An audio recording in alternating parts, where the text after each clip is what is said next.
só tivemos 2 ayatollahs, primeiro, e ele. Mas tem um outro elemento que também a gente não pode tirar dessa equação, que é o fato dele já estar velho. 86 anos, já estava doente. Talvez já preparando a sucessão. Já tinha preparado. Ele já tinha preparado todo o processo de sucessão. Por isso que a perda dele não necessariamente é uma destruição do regime. Muito ao contrário. E isso está ficando claro. Porque o governo iraniano não parou de lutar a guerra contra os Estados Unidos e Israel porque o seu líder máximo foi morto. Nós estamos assistindo o oposto disso. O Irã continua funcionando, continua lutando. O Irã tem um novo conselho que governa o país hoje, que é composto por 3 figuras: o presidente, o chefe do judiciário e um representante do legislativo. E esse é um conselho interino que está governando o país até que o novo líder supremo seja escolhido. Eu estava dizendo isso, né, ontem, esses dias aí na minha rede, que o fato do Irã ser um regime que foi construído em cima de uma ideologia, isso mostra que existe um projeto de poder de longo prazo. Existe algo muito mais sólido, consistente. Você está querendo dizer, só para tentar traduzir, que ao contrário da maioria dos países, ele foi construído em cima de uma ideologia, quando o normal é um caminho diferente, é isso? É um pouco mais forçado quando é em cima de uma ideologia. É mais sólido. É mais sólido? Isso, porque é o seguinte, imagina o Putin. Tá. O Putin é o ditador, chegou no poder, e o ponto aqui é que nenhum ditador chega e se mantém no poder sozinho. Tá. Isso é uma premissa básica da vida. Ninguém chega em lugar nenhum sozinho, nem se mantém em lugar nenhum sozinho. Ainda mais quando você quer dominar um país inteiro. Só que o Putin não vendeu um projeto de poder institucionalizado, com uma ideologia. Ele é muito mais um líder oportunista que viu a chance, chegou lá, dominou o poder com seus amigos, com o seu grupo, mas não a ponto dele criar um mecanismo de perpetuação daquele projeto dele. Entendi. Tanto que, se o Putin cair, a Rússia pode se tornar um país relativamente diferente de onde ela está hoje, dependendo da nova figura que tomar o poder. Mas uma coisa é certa, um novo líder que assuma o poder na Rússia, ele não vai continuar a guerra contra a Ucrânia, por exemplo. Entendeu? Então, é diferente. Agora, no Irã, como na China, você tem instituições, você tem um projeto muito maior, pensado, ideológico. Na China, você tem um partido comunista que tem um monopólio do poder. Tem uma ideologia por trás desse partido, que ela pode se transformar ao longo do tempo e se adequando, mas tem toda uma estrutura. Por mais que o Xi Jinping seja um líder personalista e centralizador, ele ainda assim tem essa estrutura por trás dele. Se ele morrer hoje, a China funciona normalmente, a não ser que o regime seja derrubado. Sim, uma revolução, alguma coisa. Isso, e é isso que eu quero dizer sobre o Irã, entendeu? O Irã é a mesma coisa. Se não tiver alguma quebra muito brusca, ele vai continuar da mesma forma. Vai, porque ele está enraizado, e não é enraizado só porque ele tem uma ideologia, ele tem uma constituição, ele tem os órgãos, ele tem uma máquina imensa. E essa máquina já lidou com uma transição de poder do líder supremo. E isso é importante por quê? Porque isso gera precedente, isso gera um histórico de continuidade funcional. Entende? A gente já passou pelo processo. Morreu o líder supremo, vamos escolher o próximo, ele assume. Sim. Isso é institucionalidade. Para o mal, né? Ou para a destruição do país, mas é institucionalidade. E isso dá uma vantagem para o regime iraniano. Então, matou o líder supremo, o Irã continua funcionando. Ele está mais fraco hoje do que estava antes? Sem dúvida. Mas eles vão escolher, estão no processo para escolher o novo líder supremo. Ninguém vai fazer isso, certamente, enquanto está no meio da guerra. Claro. Porque qualquer líder escolhido é um alvo. Que aconteceu, inclusive. Isso. E, inclusive, todos os outros são alvos nesse momento. Mas a guerra não vai durar para sempre. Esse é o Khamenei. É o Khamenei. Tá. E o que estava na sucessão foi morto também ou não? Que ia substituir ele? Não, a gente não sabe, não tinha definido quem era. Ah, não? Não. Tem uma discussão, por exemplo, uma das figuras possíveis era o filho dele.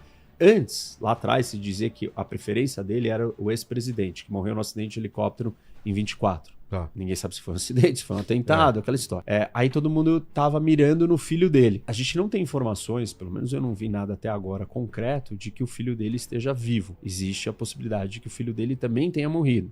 E aí tem uma discussão, né? Então quem vai ser o próximo? Desse trio aí que tá nesse conselho, tem um deles que é o potencial. Todo mundo acha que ele é um dos grandes candidatos para ser o próximo líder supremo.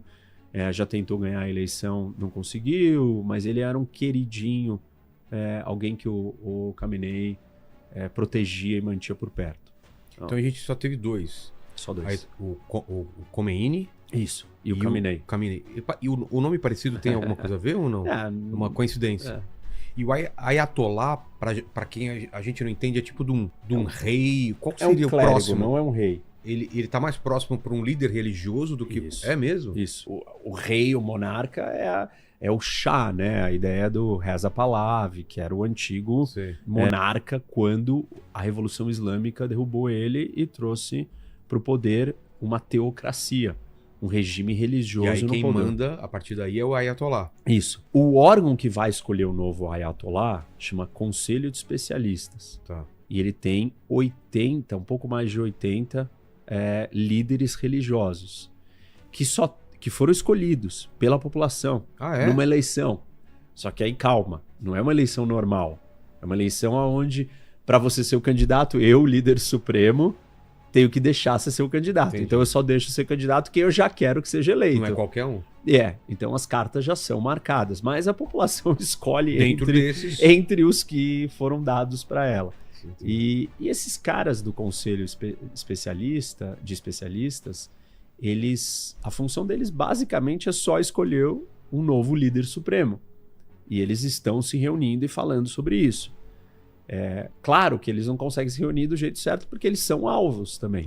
Todo mundo é alvo agora. Né? Se a ideia é mudança de regime, eu sempre digo isso aqui, né, e falo disso em todos os lugares. Nós temos que fazer uma distinção entre a retórica política e a prática. A retórica política ela é inflamada, ela tem um viés político, um objetivo político, ela quer mexer com as pessoas, mostrar força, mostrar poder, mostrar ambição, sucesso, realização, um monte de coisa. Dá um recado para o mercado financeiro. Isso, é recado para isso, para aquele, para todo mundo. Não necessariamente é a verdade, ela é a narrativa, ela é a retórica. A gente viu muito isso na questão do Maduro, né? O discurso era um e o que a gente viu foi outra coisa, né? Isso. Então a gente o tempo inteiro assiste isso numa escala até maior com o Trump. Por isso não podemos esquecer ou deixar de lado esse fator. Mas o Trump não disse que é mudança de regime? O secretário não disse? Disse, mas não disse. A gente não tem... Pode ser que seja, na cabeça deles, talvez falar que é. E se conseguir, maravilha. Mas se não conseguir, vão falar, não, mas não era, mudamos de ideia, sei lá. Então, eu não acho que tá claro. Se puder mudar o regime, vão mudar. Mas, talvez, para mudar o regime, essa guerra terá que ser bem mais longa. E bem mais longa não parece que é o objetivo, ou é o caminho para o Trump. O Trump já falou várias coisas, pode demorar 4 ou 5 semanas, ele pode ficar lá o tempo que for necessário, o que for preciso. Essa é uma das perguntas que ninguém sabe, quanto tempo vai durar a guerra. Guerra quando começa, ninguém sabe mesmo quando vai. Difícil, né? Principalmente se pensar várias das guerras, né, de mudança de regime que aconteceram. Vai na Líbia, no Iraque, no Afeganistão.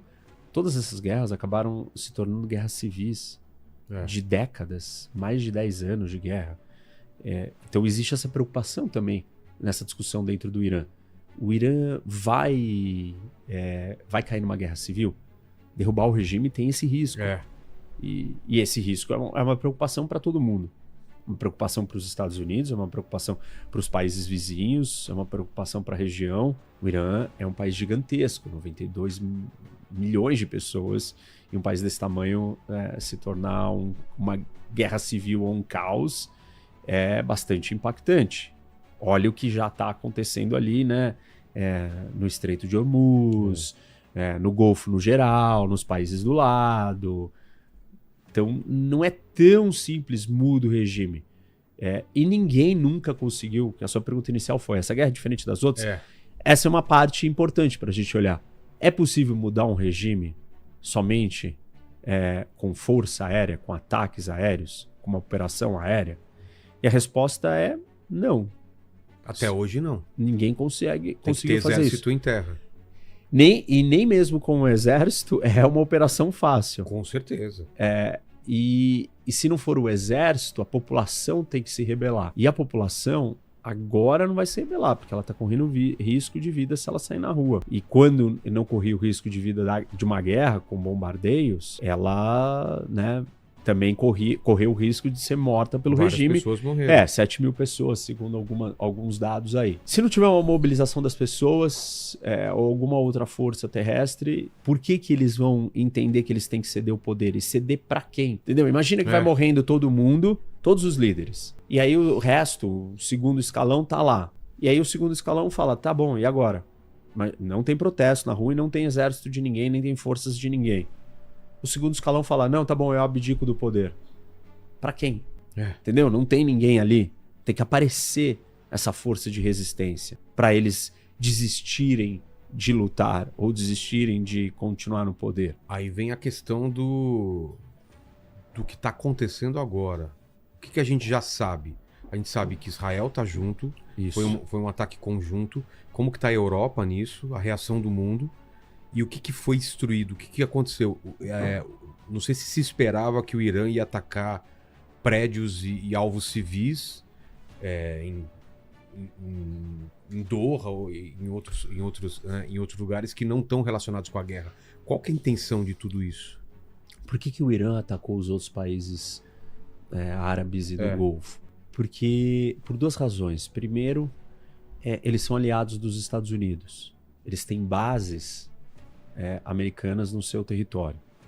E são amigos e aliados. E segundo, porque se ele provocar um pânico nesses países, esses países vão colocar pressão nos Estados Unidos para acabar com a guerra. Entendi. Ele está contando com medo deles, e é isso que ele está fazendo.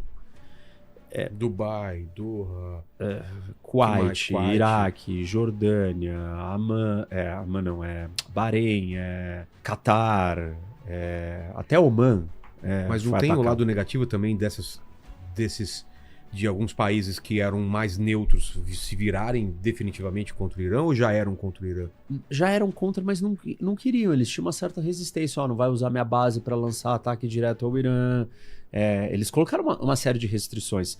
O ataque não aconteceu em janeiro porque eles colocaram pressão. Falaram, não, a gente não queremos que ataque. Não queremos guerra aqui. Agora eles estão num impasse. Tem sinalizado neste momento que eles agora estão irritados com o Irã e querem retaliar. Mas eles podem mudar de ideia a qualquer momento. Eu já vi várias notícias diversas. Agora os países árabes vão entrar. E já ouvi outra movimentação dizendo eles estão pressionando o Trump para chegar num acordo e num cessar-fogo e parar com a guerra logo. Não faz sentido, né, eles recuarem, porque deixar o Irã fortalecido ali vai dar um sinal para o Irã que eles são vulneráveis e qualquer minuto que o Irã lance alguns drones contra eles, eles vão acabar recuando e vão ter que ceder. Então eles mostraram uma fraqueza para o Irã, mostrarão uma fraqueza se escolherem simplesmente apaziguar o Irã ou ficar com medo e acabar a guerra agora.